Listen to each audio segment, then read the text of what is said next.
কর্ণফুলী টানেলের ভেতর এক রাতে 3 ঘন্টায় 3টি দুর্ঘটনা ঘটেছে। তবে এতে কেউ হতাহত না হলেও টানেলের ডেকোরেশন বোর্ডের বেশ কিছু জায়গায় ভেঙে গেছে।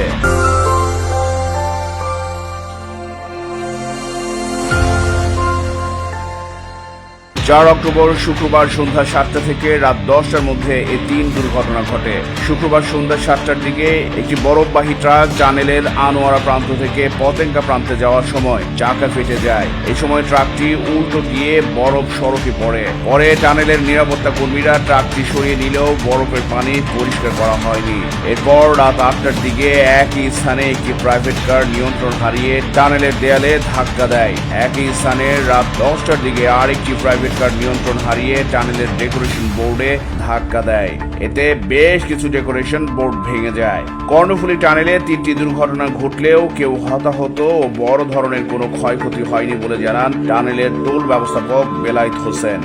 চট্টগ্রাম প্রতিদিন নিউজ ডেস্ক।